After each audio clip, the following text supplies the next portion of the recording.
History reveals a consistent structural failure in governance. When a state compresses all its administrative, legal, and coercive power into a single entity, the structure inevitably collapses into authoritarianism. The 2015 Constitution of Nepal, or the 2072 BS Constitution, was drafted specifically to solve this engineering problem. Nepal's tripartite system takes state power and divides it into three co-equal branches: the legislature, the executive, and the judiciary. Separation of powers ensures independence, while checks and balances force them to police one another, creating a suspended equilibrium. By forcing power to compete against itself, the system ensures that no single individual, party, or institution can monopolize the nation's governance. We begin with the legislature, or Bervostapika. As seen in this view of the federal parliament building, this is the branch responsible for enacting the laws of the state and representing the public will. Slightly slower, emphasizing the structure. Nepal utilizes a bicameral, or two-house, parliamentary structure. The lower house is the House of Representatives, the Pratinidhi Sabha, which operates on a 5-year term. This chart breaks down the exact composition of the House. Of its 275 members, 165 seats are filled through a first-past-the-post voting system, while the remaining 110 seats are allocated through proportional representation to ensure demographic inclusion. Above it sits the National Assembly, or Rastriya Sabha. This upper house consists of 59 members.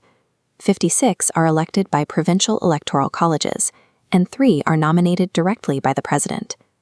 Inside the Assembly Hall, the daily reality of this branch involves intense debate. Representatives from diverse geographic and social backgrounds negotiate competing public interests to draft and pass binding legislation. The legislature acts as a mechanical funnel. It takes the chaotic, diverse priorities of 30 million citizens and compresses them into singular national laws. The second node is the executive, known as the Karyapalika, or the Council of Ministers. While the legislature writes the law, the executive implements it and manages the daily administration of the country.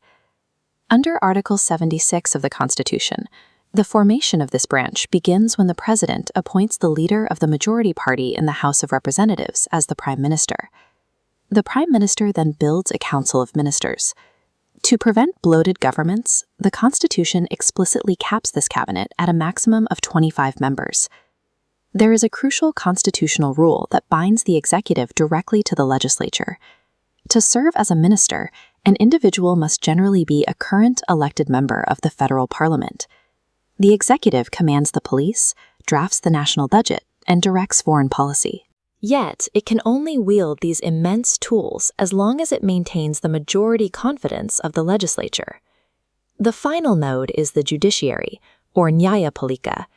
This branch interprets the laws, resolves disputes, and protects the fundamental rights of citizens.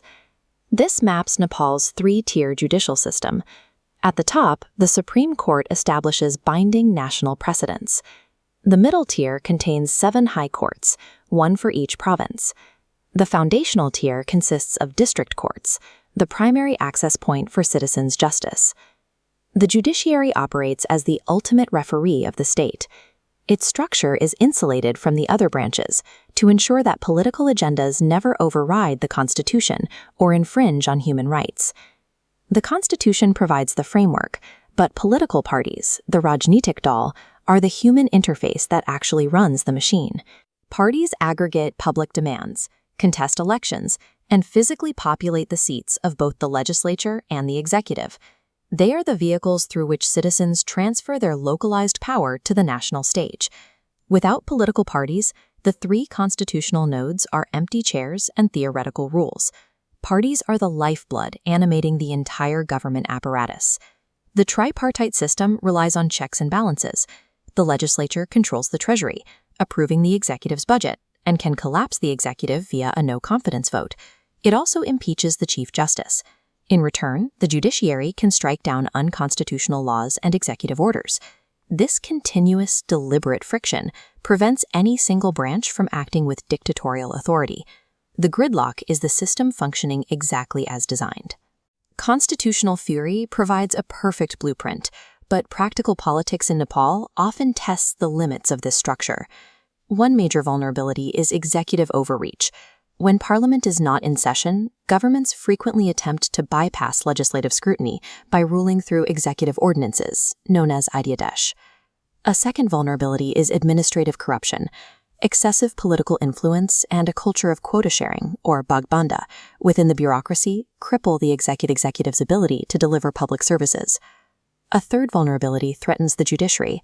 Political quotas in constitutional and judicial councils can compromise the independence required to appoint judges and hold them accountable. Despite these severe, ongoing challenges, the tripartite structure remains the only framework capable of identifying and self-correcting these abuses over time. The Constitution separates power to prevent tyranny, but a document cannot defend itself. The integrity of Nepal's democracy relies entirely on the continuous vigilance of an engaged public, holding the system and its political parties accountable to the balance of power.